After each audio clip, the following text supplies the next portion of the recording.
సినీ ప్రముఖులు కొంతమంది సీఎంతో సమావేశమయ్యారు.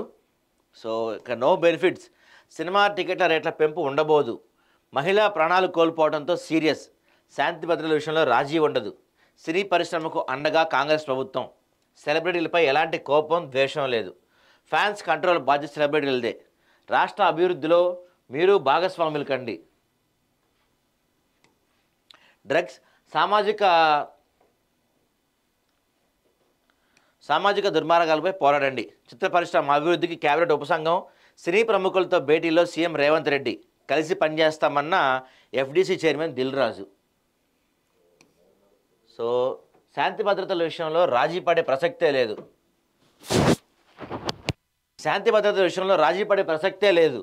అభిమానులు నియంత్రించాలని బాధ్యత సెలబ్రిటీలదే, టికెట్ల పెంపు బెనిఫిట్ షోలకు అనుమతి ఇచ్చేదే లేదు, అసెంబ్లీలో చేసిన ప్రకటనకి కట్టుబడి ఉంటాం, పరిశ్రమ అభివృద్ధికి ఇండస్ట్రీ సమస్యల పరిష్కారానికి ప్రజాప్రభుత్వం సహకారం ఉంటుంది, రాష్ట్ర అభివృద్ధిలో సినీ పరిశ్రమ సామాజిక బాధ్యతతో ఉండాలి, మహిళల భద్రత డ్రగ్స్ వ్యతిరేక ప్రచారంలో చొరవ చూపాలి, తెలంగాణ రైజింగ్లో ఇండస్ట్రీ సోషల్ రెస్పాన్సిబిలిటీతో ఉండాలి, ఒక మహిళ ప్రాణం పోవడంతోనే సంజయ్ థియేటర్ ఘటనపై ప్రభుత్వం సీరియస్గా ఉంది, ఎవరిపై ఉద్దేశపూర్వకంగా కేసులు పెట్టలేదు. నిన్న ఈ సమావేశం ఒకటి జరిగింది, వీళ్ళందరూ ఇక్కడ పార్టిసిపేట్ చేశారు, దిల్ రాజు, నాగార్జున, తర్వాత అల్లు అరవింద్, వీళ్ళందరూ వెళ్ళి కలిశారు. సో అసలు ఆ మీటింగ్లో ఏం జరిగింది, ఎవరు బయటకు వచ్చి మాట్లాడాలి దాని గురించి? బెనిఫిట్ షోస్ గురించి ఎవరు చెప్పలేదు, టికెట్ల రేటు పెంపు గురించి ఎవరు మాట్లాడతలేదు, నాగార్జున పోయి శాలువా కప్పాడు. అంటే ఏంటి ఇప్పుడు ఈ మీటింగ్తో ఉపయోగం ఏంటి? అసలు ఈ మీటింగ్ ఎందుకు జరిగింది? ఈ మీటింగ్ జరగడానికి కారణం ఏంటి? ఎవరి కోసం జరిగింది? ఎందుకోసం జరిగింది ఈ మీటింగ్?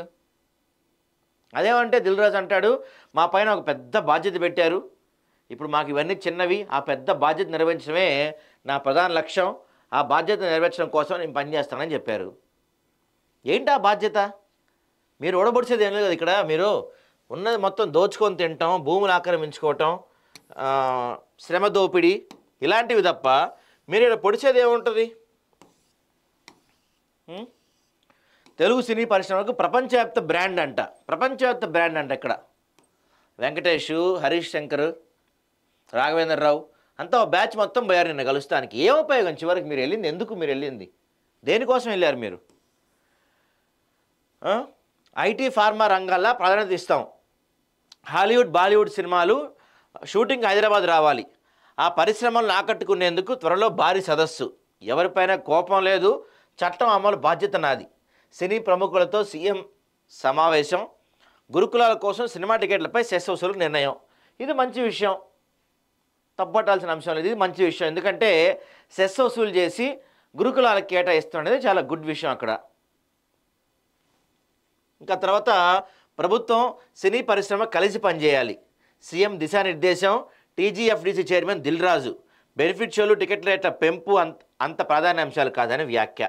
అదే మేము అడుగుతున్నాం నిన్న, బెనిఫిట్ షోలు ఇవి ప్రాధాన్యత కాదంటే తెర వెనక ఓకే అయిపోయినట్టుంది అక్కడ మొత్తం.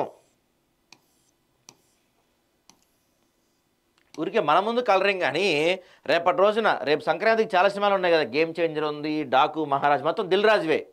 వాటికి బెనిఫిట్ షోలు వేసుకుంటారు, టికెట్ రేట్కి పర్మిషన్ కూడా ఇస్తారు గ్యారంటీగా. ఇది జరిగి చూడండి, జరగబోయేది ఇదే. అక్కడ ఏదో జరిగిద్దనో ఏదో ఉడబోస్తారనో అక్కడ ఏమి లేదు. నా అంచనా ప్రకారం ఖచ్చితంగా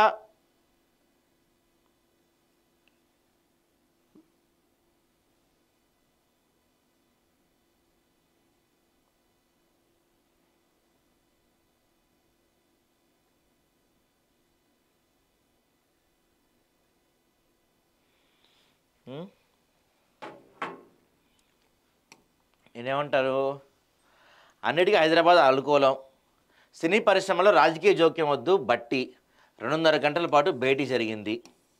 భేటీ తర్వాత బడుగు విద్యార్థుల కోసం టికెట్లపై సెస్, యువ భారత సమీకృత గురుకుల పాఠశాలల నిర్మాణానికి సినీ పరిశ్రమ నుంచి కొత్త సెస్ విధించాలనుకుంటున్నామని, టికెట్లపై దీన్ని వసూలు చేస్తామని ఈ సందర్భంగా సీఎం రేవంత్ రెడ్డి, ఉప ముఖ్యమంత్రి బట్టి విక్రమార్క తెలిపారు. ఎస్సీ, ఎస్టీ, బీసీ, మైనార్టీ విద్యార్థుల కోసం ప్రపంచ స్థాయి నాణ్యతతో ఈ పాఠశాలను మొత్తం 119 నియోజకవర్గాల్లో 200 కోట్లు నిర్మిస్తున్నాం. ఒక్కో పాఠశాలకు 20 నుంచి 25 కోట్ల వ్యయం అవుతుంది. ఇందులో సినీ పరిశ్రమ నుంచి కొంత సెస్ రూపంలో ఆర్థిక వనరులు సమకూర్చాలనుకుంటున్నాం. దీనికి సినీ పరిశ్రమ సహకరించాలని సీఎం డిప్యూటీ సీఎం వివరించారు. 2.5 గంటల పాటు భేటీ జరిగింది. తర్వాత వీళ్ళు బయటకు వచ్చి ఏం జరిగిందని చెప్తున్నారు. దిల్ రాజు మాట్లాడాడు. మొత్తం ప్రభుత్వం చలనచిత్ర పరిశ్రమ కలిసి పనిచేయాలంటే ముఖ్యమంత్రి రేవంత్ రెడ్డి దిశానిర్దేశం చేశారు. అంటే ఇప్పటివరకు కలిసి పనిచేయట్లేదా? కలిసి పనిచేయాలని రేవంత్ రెడ్డి దిశానిర్దేశం చేశారని మీరు చెప్తున్నారంటే ఇప్పటివరకు కలిసి పనిచేయలేదా? ఇప్పటివరకు గొడవలు పడ్డారా? ఎందుకు ఈ మీటింగ్ లక్ష్యం ఏంటో తెలియదు. నిన్న నాగార్జున వచ్చి ఆయనకి శాల్వా కప్తాడు రేవంత్ రెడ్డికి. మరి ఏం మాడుకున్నారు అక్కడ? కన్వెన్షన్ గురించి ఇంక వదిలేసేయి, లేకపోతే మళ్ళీ కన్స్ట్రక్షన్ చేసుకుంటే అక్కడ షెడ్లు గిట్లని చెప్పి మాడుకున్నారా?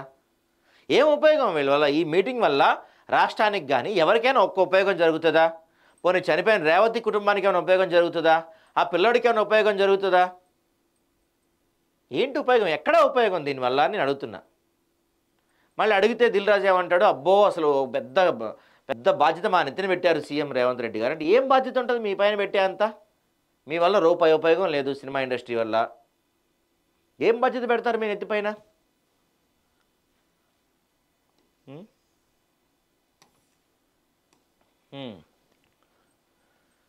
సంజయ్ థియేటర్ ఘటన నేపథ్యంలో సినిమా పరిశ్రమకు ప్రభుత్వానికి మధ్య దూరం ఉందనే అపోహలు ఉన్నాయి. వాటిని తొలగించుకునేందుకే తాను ఈ సమావేశానికి చొరవ తీసుకుంటున్నామని తెలిపారు. హాలీవుడ్ సినిమా షూటింగ్లకు అక్కడ దర్శకులను హైదరాబాద్ ఆకర్షించేలా ప్రభుత్వం తీసుకోవాల్సిన చర్యల గురించి సీఎం అడిగారు. బెనిఫిట్ షోలు, టికెట్ల రేట్ల పెంపు అనేవి చాలా చిన్న విషయాలు, వాటికి అంత ప్రాధాన్యత లేదు. హైదరాబాద్ను ప్రపంచ స్థాయి సినిమా హబ్గా తీర్చిదిద్దేలా సీఎం మాకు పెద్ద టాస్క్ ఇచ్చారు. దీన్ని సాధించాలి. సీఎం సూచన మేరకు సామాజిక రుగ్మతల నివారణకు అవగాహన కార్యక్రమాలు చేపడతాం. పరిశ్రమ, టీజీఎఫ్డీసీ, ప్రభుత్వ ప్రతినిధులతో ఒక కమిటీ నియమిస్తాం. సినీ పరిశ్రమ సమస్యల పరిష్కారానికి ఆ కమిటీ పనిచేస్తుందంట. దీంతోపాటు ఇక్కడ నాగార్జున ఏమంటాడు, ప్రభుత్వ మౌలిక వసతులు, మూలధన పెట్టుబడులు కల్పిస్తేనే మన సినీ పరిశ్రమ ప్రపంచ స్థాయికి ఎదిగింది. హైదరాబాద్ ప్రపంచ సినిమా రాజధాని కావాలనేది మా కోరిక. అంతర్జాతీయ స్థాయిలో స్టూడియోలు ఉండాలి. ఇప్పటికే సగం హైదరాబాద్ని మీరే ఆక్రమించారు కదా స్టూడియోలతో. రాఘవేంద్రరావు, అందరూ సీఎంలు సినీ పరిశ్రమను బాగానే చూసుకున్నారు. ప్రస్తుత ప్రభుత్వం కూడా సహకారం అందిస్తుంది. గతంలో బాలల చలనచిత్రోత్సవాన్ని హైదరాబాద్ నిర్వహించారు. ఇప్పుడు అంతర్జాతీయ చలనచిత్రోత్సవం నిర్వహించాలి. అల్లు అరవింద్ ఏమంటారు, ప్రభుత్వాన్ని కలిసే అవకాశం ధన్యవాదాలు. సంజయ్ థియేటర్ లాంటి ఘటనను పునరావృతం కాకుండా చూస్తాం. తెలుగు నిర్మాతలకు ఈరోజు శుభదినం. హైదరాబాద్ను వరల్డ్ షూటింగ్ డెస్టినేషన్గా తీర్చిదిద్దే ప్రక్రియలో ప్రభుత్వానికి సహకరిస్తాము. దగ్గుపాటి సురేష్, ప్రభుత్వంపై మాకు పూర్తి స్థాయిలో నమ్మకం ఉంది. ఆనాటి ప్రభుత్వ సహకారంతోనే సినీ పరిశ్రమ చెన్నై హైదరాబాద్కు వచ్చింది. నెట్ఫ్లిక్స్, అమెజాన్ సహా అన్ని ఏజెన్సీలు హైదరాబాద్లోనే కేర్ ఆఫ్ అడ్రస్గా ఉంది అని వీళ్ళంతా ప్రముఖులంతా మాడారు. నిన్న ఈ మీటింగ్కి చిరంజీవి వెళ్ళలేదు. చిరంజీవి ఎందుకని వెళ్ళలేదు? పెద్ద హీరోలు మహేష్ బాబు కానీ, ప్రభాస్ కానీ, జూనియర్ ఎన్టీఆర్ కానీ, రామ్ చరణ్ కానీ వీళ్ళెవరు రాలేదు మీ మీటింగ్కి. నిన్న కిరణ్ అబ్బవరం ఇట్లాంటి సెకండ్ గ్రేడ్ హీరోలు అందరినీ తీసుకెళ్లారు. సెకండ్ టైర్ హీరోస్ అంటారు కదా మనం, వీళ్ళందరినీ తీసుకెళ్లారు. అంటే ఇక్కడ సినీ ఇండస్ట్రీలో కూడా 2 వర్గాలు ఉన్నాయా? లేకపోతే ఈ మీటింగ్కి చిరంజీవి ఎందుకు రాలేదు, రామ్ చరణ్ ఎందుకు రాలేదు, ప్రభాస్ ఎందుకు రాలేదు, జూనియర్ ఎన్టీఆర్ ఎందుకు రాలేదు? జరుగుతుంది సినిమా మీటింగే కదా, మరి అల్లు అర్జున్ ఎందుకు రాలేదు? పెద్ద పెద్ద వాళ్ళు చాలామంది ఉన్నారు కదా, గోపిచంద్ ఉన్నాడు, వీళ్ళంతా ఉన్నారు కదా, మరి వాళ్ళంతా ఎందుకు రాలేదు దీనికి? బాలకృష్ణ రాలేదు. వీళ్ళు 4 వచ్చారు అంతే. ఎవరు? మన అల్లు అరవింద్, దిల్ రాజు, సురేష్ ప్రొడక్షన్స్ వాళ్ళు. మొత్తం ఇండస్ట్రీ మొత్తం ఆల్ చేతిలో ఉంది కదా. ఇక్కడ చిన్న సినిమాలు రిలీజ్ అవ్వాలన్నా, థియేటర్లో రిలీజ్ అవ్వాలన్నా, థియేటర్లో కావాలన్నా వీళ్ళు చెప్పిందే జరిగిద్ది. ఏదో రేవంత్ రెడ్డి మా నెత్తి మీద పెద్ద టాస్క్ పెట్టాడు, మాకు పెద్ద టాస్క్ ఇచ్చాడని చెప్తున్నారు కదా. ఏం టాస్క్ ఇస్తాడండి మీకు? నిజంగా మాట్లాడితే ఏం టాస్క్ ఉంటుంది మీకు? ఏం ఉండదు. మీరు చేసేది, మీరు పొడిసేది ఏం ఉండదు కాబట్టి